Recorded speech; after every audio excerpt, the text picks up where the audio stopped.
What's going on, guys? It is me, SpeedSuperSonic, bringing you guys another video, and welcome to the second day of Sonic the Hedgehog Movie Week. Yesterday we were discussing all things Sonic the Hedgehog movie predictions. We discussed what I think is going to happen in the movie, and today we're going to be making another prediction-ish video. Not really predictions, but you know. A couple weeks ago I made a video talking about if Sonic the Hedgehog will be a box office success. And I thought it was an interesting discussion. Will the movie make money? Will it not? I hope it makes money because I want another movie so I can make more videos, please. Thank you. So yeah, go see the movie, guys. It's coming out this week.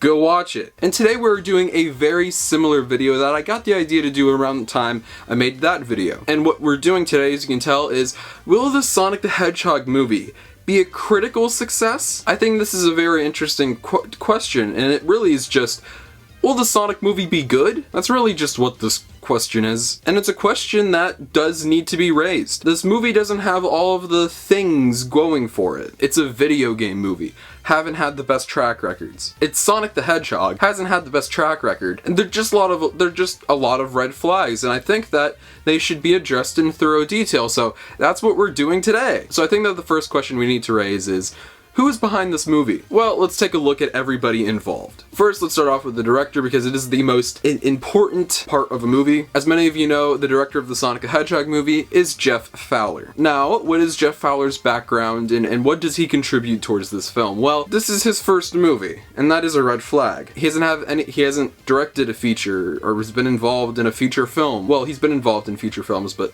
he's never directed one. And something this scale is a pretty big and daunting task. The biggest thing that he's known for is a short film called Go for Broke. Now that actually was an Oscar-winning short film. Now that was over a decade ago, but still, he directed that and it was good. So he surely knows how to make good things. He's not a hack, I hope. So yes, there wasn't too much to talk about there with Jeff Fowler, but there are other people involved by the name of Tim Miller. Tim Miller was heavily involved in choosing Jeff Fowler as the director of the film. Now Tim Miller does have a very extensive background. Along with Jeff Fowler, they started Blur together. They even worked on some stuff such as the Sonic 06 cutscenes and the Shadow the Hedgehog cutscenes. Tim directed Deadpool as well as the brand new Terminator movie. Now, I like the first Deadpool, but the new Terminator movie was just, I really do trust Tim Miller. I don't think he would attach himself, especially in the executive producer role, as big as he has with a film such as Sonic the Hedgehog, if it wasn't an idea that he was passionate about and wanted to do something interesting with, and not just make a crappy little kids movie. So yes, I do think that Tim Miller is good, and I know that a lot of people don't like Tim Miller because he made a movie with women in it, and a lot of the 40-year-old virgins with neck beards don't really like women. But don't get me wrong, Tim Miller is a smart man and he knows how to make good things, and he's a cool dude, and I like what he's done in Hollywood. You also have Neil H. Moritz. Now, this is the person who's been attached to this movie for the longest time. I haven't mentioned him in a long time, so let's talk a little bit about Neil H. Moritz and let's pay our respects to him. This man has been attached to this movie for so long. He has been attached to this movie since 2014. The poor guy. He's been working on this for 7 years. You know how stressful that is? I really do like Neil H. Morris, even though he has worked on some garbage. He did do the Fast and Furious movies. Now hear me out. The Fast and the Furious movies are hot garbage. But don't get me wrong, they're the best kind of garbage. He's also heavily involved in the Jump Street movies, specifically these two. Those are some of my favorite comedies from the past decade, so that's another good thing under his belt. I like Neil H. Moritz, and I respect the hell out of him for sticking with this project for so long. They could have honestly found an entirely different creative team, but they've kind of stuck with the same creative team, sort of. Now there are a couple other producers, but we don't really need to go over them. So let's go into our actors. The stars of the Sonic the Hedgehog movie include Ben Schwartz, Jim Carrey, James Marsden, and Tika Sumpter in the starring roles. And you can't just have good directors and writers, you also do need to cast the right people. So did they? I think they did it spot on. From what we've seen in the trailers, TV spots, and clips, Ben Schwartz captures this character pretty well. We'll have to see the full film in order to say, yes, this is a really good Sonic, or maybe even the best Sonic. You never know. Maybe we'll also come out of it saying, that was the worst Sonic. James Marsden and Tika Sumpter simply play the human characters, the person to help Sonic, the fish out of water, along the story and make it work better, I think. A character for Sonic to talk to. You can't just have Sonic walking around by himself. James Marsden has been in some really good films. He's in the show called Westworld that I really enjoy. He was also Cyclops in the X-Men movies, and I can't really say too much about those. I like those movies. Not this one. They didn't really give him that much to do. But he was in the movie Enchanted. I love that movie. Yes, make fun of me, okay? James Marsden is a good actor, and I think he will do good work in this. He was even pretty good in Hop. He wasn't that bad. It was just Hop was a bad script by a bad studio. If this wasn't a Sonic channel, I would definitely make a review on Hop for Easter. That's a weird movie. And Tika Sumpter. Now, Tika Sumpter, I haven't seen her in too much. I saw her in the ride-along movies, and that's it. But she did her job. She didn't do a bad performance. She did what the script demanded her to do. Now, let me say, I don't like the ride-along movies at all. But for the time that Tika Sumpter was in there, she did a good job. And of course, the egg in the room. You have Jim Carrey. Jim Carrey is a legend. I don't think we even need to go over the fact that Jim Carrey is a brilliant comedian, actor, entertainer all around. Not only can he be funny, but he can also take on serious roles too. I adore Jim Carrey to death. And the best thing is that there are a couple interviews that have come out, and Jim Carrey understands this franchise more than some Sonic fans do, and that's kind of crazy to think about. Take a look at this clip real quick. Sonic is the innocence he can no longer connect with. Exactly. He wants to own it, right. but he can never be it. I was blown away when I heard that. I'm like, he gets it. He understands. Now, I know this man did Mr. Popper's Penguins, but still. That was a dark time. I don't think he would do this movie if it wasn't well written. So, I hope that's a good sign. And I think that Jim Carrey will do a great job from what I've seen in the trailers.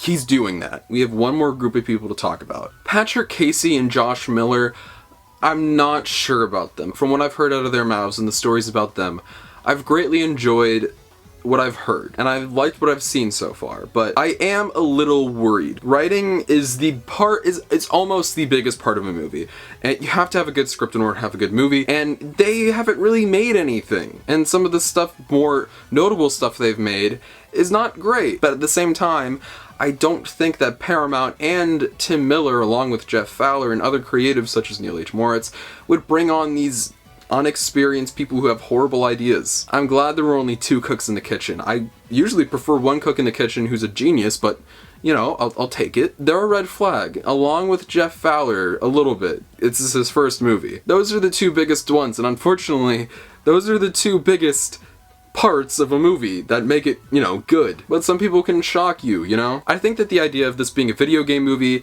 is a little ridiculous when people try to talk about the fact of it being good or not. Just because something is based around a video game doesn't mean it can't be good. Yes, they have all been pretty bad. I don't care what anybody says about Detective Pikachu. I'm not talking about this movie anymore. I'll probably mention it in my review, but still, I don't like it that much, okay? Like, at all. But from the looks of it, they're not trying to base this off of the video game, really. They're taking ideas from it, such as Sonic, Eggman, Rings, using locations such as Green Hill Zone, but the overall story isn't based off of the video game. This is not like based off of what happens in Sonic 1, 2, 3. It's not based on the adventure games or any other recent things or TV shows or comics. This is its own thing. So it being its own thing and taking its own creative liberties could hopefully make it better. I'd like nothing more than this movie being considered like the first great video game movie. Can you imagine that? A film that was suspected to be dead on arrival turns out to be a big success financially and critically. That'd be great. I'm not saying it will happen, but I'd like to see it. Sega doesn't have a lot of involvement in this movie, and I hate to say it, but I think that's a good thing. I haven't approved of everything Sega's been doing recently. We all know stuff that's been going on with the games. I think I've made it known that Sonic Forces is the most mediocre thing ever to me. I hate to say this, but I think a lot of people at Sega are frankly out of touch with their own franchise. Tyson Hess, someone who has been involved in Sega, and he's frankly made some of the best stuff to come out of the company in a long time, redesigned this character, and let me just say, it is the greatest Sonic has ever looked since his classic design. It's great, it's expressive, it's different, it just looks amazing. It's simplistic yet complicated at the same time. It's fantastic. Maybe these new people, these younger people who worked on this movie, and people over at Paramount, maybe they just have a better idea of what Sonic is. Maybe they know what Sonic is more than the company that made him. That's kind of crazy to think about. I know that might be a bold statement, but I think it's good that Paramount was able to do what they wanted. Not even really Paramount, I'd say it's good that Jeff Fowler was able to do what he wanted. That's why I think that this movie could be a critical success. Now, success and failure are two different things. Do I think this movie will be a critical success? Yes, I just stated that. But if I have to guess what it will get on the good old Rotten Tomatoes, what do I think it will get? Here's my prediction. I hate doing this. I don't really like doing this. People are gonna come back to this video and laugh at me. I think that this movie has the possibility of getting a 75. That's my prediction. 75, and it will probably score 7.5s to 8s and like out of 10s, you know, that kind of stuff. That's my prediction. I might not even give it that score when I have to do my review, but you know, yeah. And that is what the Sonic the Hedgehog movie will be, a critical success or failure. Thank you all so much for watching this video. That's what I thought. That's my rundown of where these red flags and these green flags are. What can make this movie good and what can make it bad. We are getting so close to the Sonic movie, it's crazy. The day I wake up after this video is uploaded, it's gonna be like the middle of the week already. It's kind of crazy to think about. So I hope Ricardo, a solid half a week from now, when he uploads this video, has a good time and is happy. Thank you all so much for watching this video. Do you guys think it will be a critical failure, or do you think it will be a critical success? Let me know in the comment section down below. Also, we have a poll asking that question, so you can vote in that. We also have more videos that you can check out in the card as well. And if you're not subscribed, go ahead and subscribe. Our social media is in the description below, our Twitter and Instagram. This has been a long road, and we're only a couple of days away, and that's kind of crazy to think about. But thank you all so much for watching this video. I'll see you guys in the next one. Peace out.